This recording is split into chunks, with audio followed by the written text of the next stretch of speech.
BJ from Board Game Gumbo. I've got my guest Dominic Crapuchettes from North Star Games. Hey, you guys have the next step in the Evolution game coming out.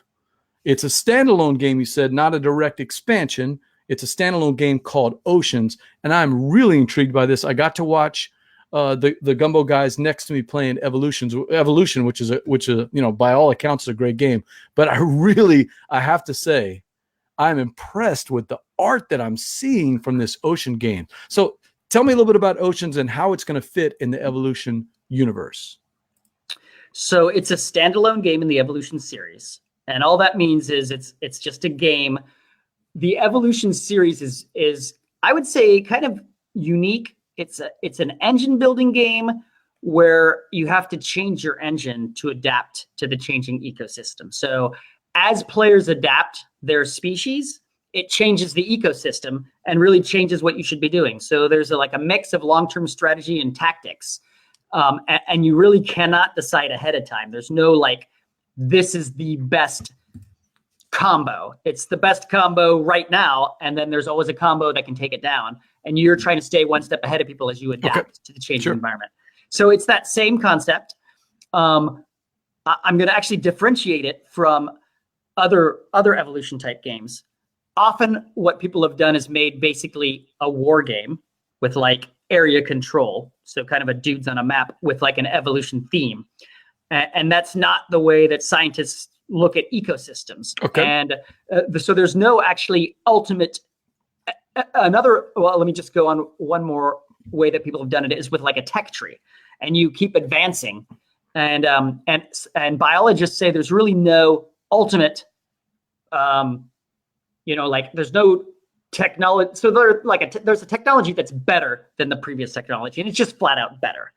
But biologists would say that species are well adapted now for this current environment, and that environment is just changing and changing and changing and changing. And so, so this kind of models the way ecosystems can change in a way. You could have this ultimate species at one point in the game, not able to survive at a later point in the game. And so we're using that same sort of system to look at oceanic systems. And so people that like Evolution are going to be familiar with the ocean system? So familiar, but it's very different. So we've had a lot of people say, well, which one should I get? And anyone who's played, we opened up the playtesting. We actually had 1,300 and plus people sign up to do outside playtesting. Yeah. And so we've had a lot of comments, and basically everyone says, no, it's a different game. I mean, it's nice. That is the back of the box. Ooh. And it's going to have a title treatment to Oceans. And those tentacles are going to be wrapping around to the front of the box. No way. Oh, yeah. Oh, yeah. Trying to grab the whatever's in the front, right? The filter feeder in the front. Yeah. And if you look, those are filter feeders in the back that he's grabbing. Wow. So I'm telling you, people, I really like the art that I've been seeing in this game. So these are the deep. So there's two sides to the game. There's the surface, which is the known scientific world, which is mostly the surface of the ocean, of the oceanic ecosystems. Then there's a deck, and there's only 12 traits there. And it's supposed to ease you into understanding. There's a familiarity to the game that you get really quickly because these same 12 traits come up. And they were chosen because they have tons of great, interesting synergies. Then there's a deck of 100 unique traits in the deep. Ooh. And that's supposed to instill that sense of wonder that you have when you learn about a new cutting edge scientific thing, which you're that is too crazy to be believed. I can't believe this is real. And so that drives that long-term sense of discovery where you'll get these power cards that help shape the ecosystems, but they're being introduced slowly into the game, and you won't see all 100 cards until you've played the game, I don't know, 50 times. Wow. So lots of replayability in this game. Now, the deep, is that part of the base game, or is that going to be... No, it's part of the base game? Just one game, Oceans, with the known scientific world and the yet to be discovered scientific world. Yeah. And so you are not the only designer on this one, is that right? No. Okay. This has been a huge project. Biggest project we've ever done in North Star Games by a long shot. Some of this art is just crazy fantastic. Throw some shout outs. Who we're looking at, who's doing this art? Guillaume, I think maybe did that one, but I can't say I remember all of the names. Guillaume did the Kraken, which will be on the back. Catherine Hamilton did all the surface traits. So the reef that you showed earlier, all the really beautiful watercolors. I mean, she literally paints in watercolor and then scans it. Wow. Yeah, you can tell that some of these are just fantastic. Hey, Kirk is checking in. He says the original Evolution game has been next up in one of my game groups for about 2 months, but he's been on the road. So he actually lives overseas and teaches over there, but he's been back in the States for a while. So he actually missed out on Evolution. So Kirk, any advice for Dom from Dom so that he can win when he gets back? Yes, you just like real quick, don't go carnivore in the first 2 rounds, first 3 rounds. So this is not a game where you're trying to like kill the other people. This is a game where you're trying to eat the most food, to have the largest population.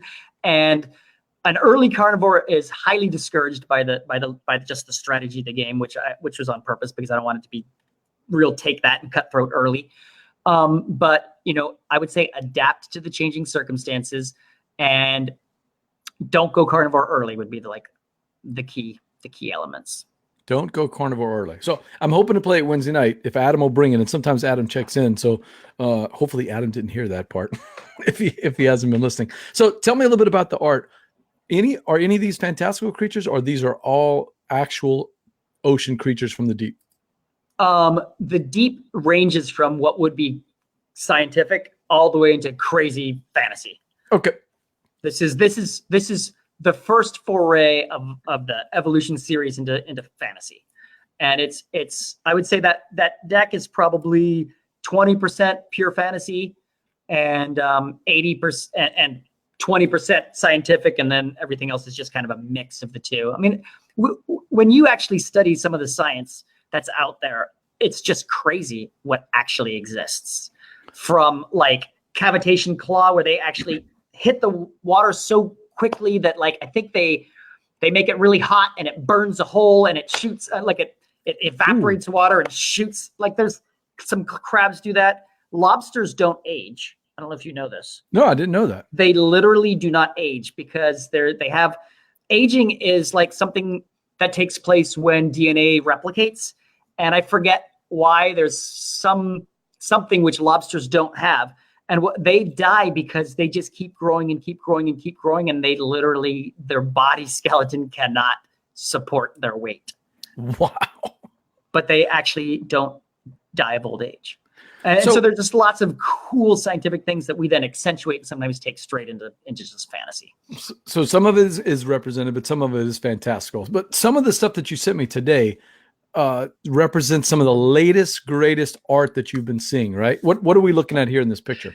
You are looking at the back of the deep cards, which Ben just made today. And then I think you also have the back of the surface cards. So there's 2 decks of cards. Yeah, and we're only seeing part of it, so we're not seeing now the audience is seeing the whole thing. So they've got a solo shot right now. That's right. Gotcha. Okay, cool. Yeah. So what are the little symbols on the back that just represents the type of deck? That's the ocean. So that's the ocean logo that you'd see on the cover of the box. That's the O from Oceans. I got it. So that's our logo. And so one of the reasons I love this game is it's very easy to get into. So you can play the game with just the 12 traits and become familiar. And there's a really fantastic 2-player game and multiplayer game just with those traits. Really? Then we have, so Nick Bentley architected the architecture of the game. I mean, he created like the game structure. And he is a phenomenal 2-player abstract designer. I mean, in fact, he's very well known in that space. And so it's an extremely good 2-player game, but it's also, and then I'm a multiplayer, I took it and developed the traits to make sure that they would scale. So nothing would break when you brought in 3 players, 4 players, 5 players, 6 players. And you can play with that core. Then you can add in the ocean scenarios, which is 2 scenario cards. And we have 24 scenario cards that completely like just break the structure of the game and change anything that you learned one game about like really cool combos. Will just change whether those are powerful or not powerful for the next game. And then the deep, which you can draw 1 card a turn, and play unlimited actions with. You have to actually pay for those cards. So the surface traits are free, but the ocean traits are power cards, and so you're actually paying points that you've earned to put these things out. And you'll probably only see, I'm going to guess, 5 cards during the game. From the deep? From the deep, yeah. And how many are there? 100. Wow. 100 Tons. unique. Oh, yeah. Tons of play. And all It's unique awesome. art? No, there's no way there's on all 100 cards? This is the biggest project that we have ever embarked on. Balancing them all, putting the theme to them all, making the structure of the game so you can literally play it modularly, and each module works and is a fantastic game. Yeah. Jamie Stegmaier's been talking about how, without going into details, about how expensive it was to do 150 or 170 or 180, whatever it is, different birds, a different art on every single card, and you're replicating that with the deep, basically. And this is real. I mean, this is real art. This is people painting, being scanned in, and wow, big project. We didn't mess around. We went with some really cool artists, and we paid a lot of money. Yes, we spent a lot of money. So who is this geared for? I would say, so in terms of the rules structure, so one of my really big pet peeves, so I love heavy games. People often think of me as like a party game designer, but I mean, I played pro Magic for a long time. I love heavy strategy games. I love party games. I love all the different experiences. Sure. This game, the rules are very simple to teach. And that's my goal, is to bring in as many people as possible into this world that I love, that Magic kind of opened my eyes to, which is all these cool, interesting card combos and how they interact, and the synergies that they create. One, giving that a theme that's not just Magic, like, oh, it's Magic, that's how it works. So literally trying to make this thematic. And we've learned a lot about the system because we've been working in it since 2012 or 13 when I first played the Evolution game that we based Evolution off of. And so we've made it very smooth. And I would say the biggest complaint with Evolution is a new player. There's a lot of skill packed into it, and it's deceptively simple. So a new player doesn't really get all of the tools they have to play in this dynamic ecosystem. And sometimes they just get picked on, and someone will just kill them. And so that first experience can be painful if you were on that end of it. And so I'd say that's the biggest complaint with Evolution, and we really smoothed that out. We tried to make it so that there's still in fact, there's probably more interactivity in terms of being able to attack other players, but it's less punitive. So when you get attacked, so you should view your species as there's a source of food in the reef, and then every species that I introduce is really a source of food for some species out there. Okay. And they're not really yours until you bag the population and put them in your bag. And at the end of each one of your turns, old age kind of just slowly takes away one population from every one of your species. And then if they're at 0 population, they go extinct. So the game has a really nice kind of slight pressure where you're puzzling it out and trying to figure out how to stay alive. And part of the pressure is old age that the game provides. And part of the pressure is just other species in the ecosystem feeding off of your species. Yeah, it's weird. So most of what you're talking about, that, you come from that Magic background, as you said, where it's comboliciousness, it's trying to tag 2 cards against each other, or looking at what the board state is and affecting what's going to happen a couple of cards down. Yet everything you've described has all been thematic. It's the mechanisms all play the thematic. And all the interviews I've seen with you, it seems like that's the big thing. That's the big focus, not for the party games, but for the other games that North Star is going to produce. That's what you want to be known for? Yeah, I would say so. This is what I feel. I feel like there are so many amazing games out there, so many amazing game designers. The products that they're putting out are phenomenal. Right. And so I feel like it's on us as game designers now to just keep trying to take it to the next level. And I feel like learning from the Euro world how to make a really clean mechanics that are easy to teach with really fascinating gameplay, and then learning from what people maybe call the Ameritrash world or Dungeons and Dragons or storytelling, and how to create like a really good theme. Maybe not so much story, but theme. That's an experience. Yeah.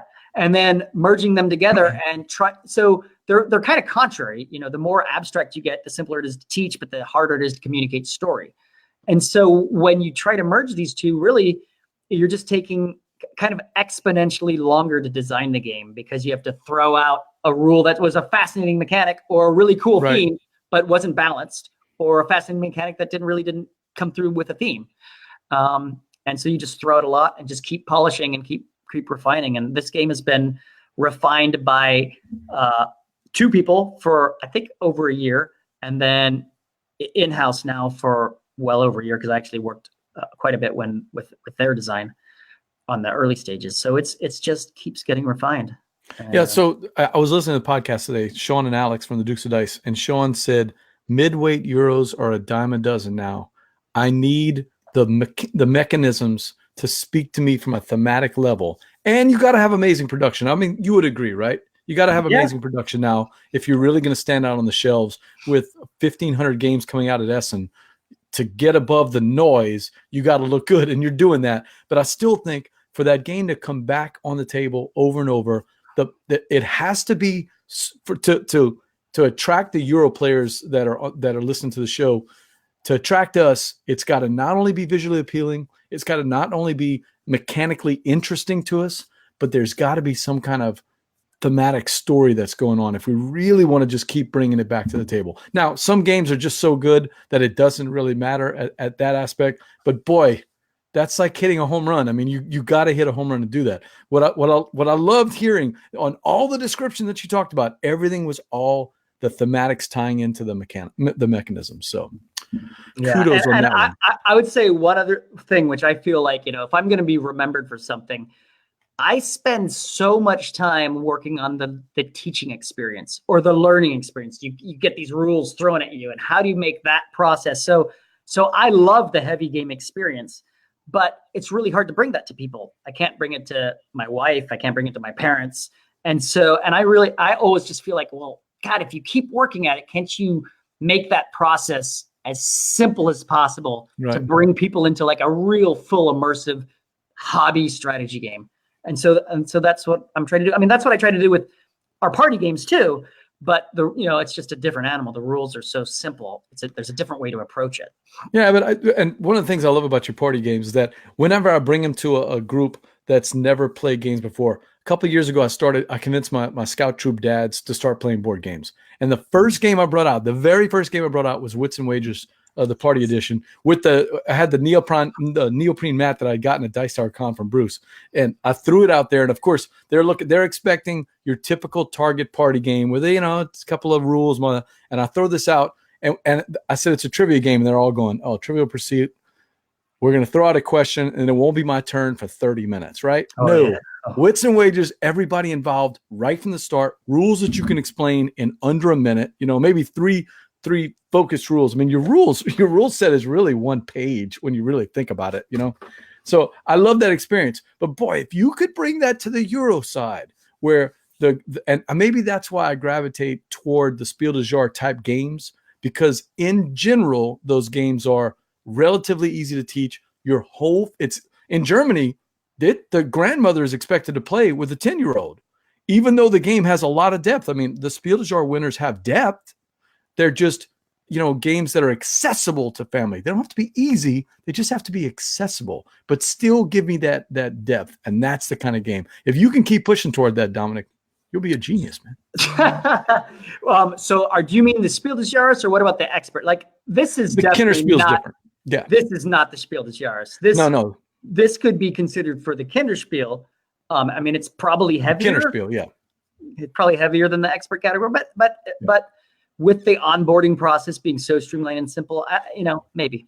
I did my show prep. I know that one of the things you've done with your company is that you have a goal, and I'll let people talk about that because it's out there on the internet. I thought you did a fantastic job of explaining this. I don't want to go into all the detail, but I loved how you had a goal as the Spiel des Jahres is something that we're going to strive for. And the reason is, if you're shooting for that level, just getting to that level, whether you win or not, is not the key. The key is that you've made the games that are attractive. The problem is you've probably noticed that over the last 7 or 8 years, the Kinderspiel is now what we used to think of the Spiel des Jahres, and the Spiel des Jahres is even lighter. I mean, the jury is really going lighter and lighter when it comes to games, right?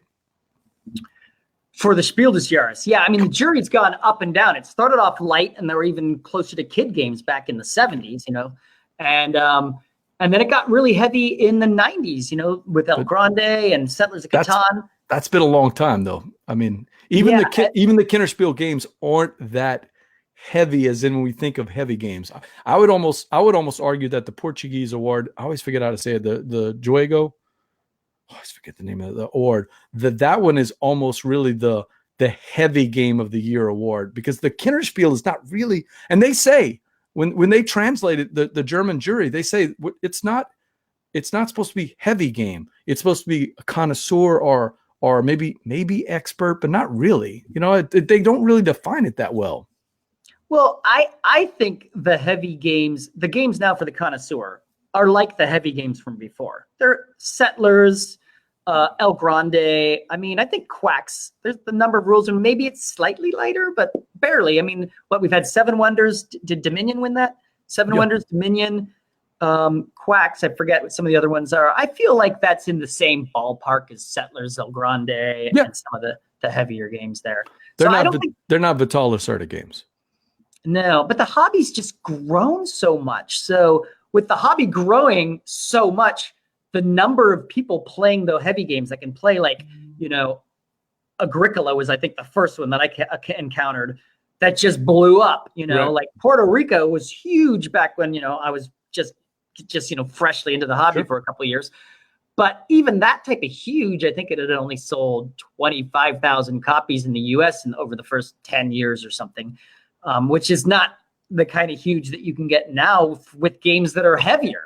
Right. So, I mean, the market has just exploded. So the Jogo de Ano, that's the word I was trying to think of, the Portuguese game of the year. So Johnny Pack says, Amero is a term I recently heard for the hybrid of Euro and Ameritrash. I like Ameritrash, but I hadn't heard Amero before. That's kind of neat. Creating experiences seems to trump the theme versus mechanics debate. Yeah, creating experience, and that's what you're looking for, right, Dominic? Oh God, yeah. So I mean, the artistry of it is the experience that you're gonna take away, and sometimes that experience is very contemplative, and sometimes it's very like socially interactive. I mean, there's so many experiences you can create with this within our little world.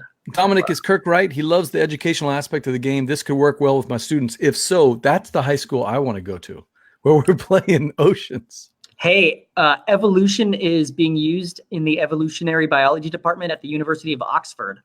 And I would say we get contacted about once a week from people using it in their classes.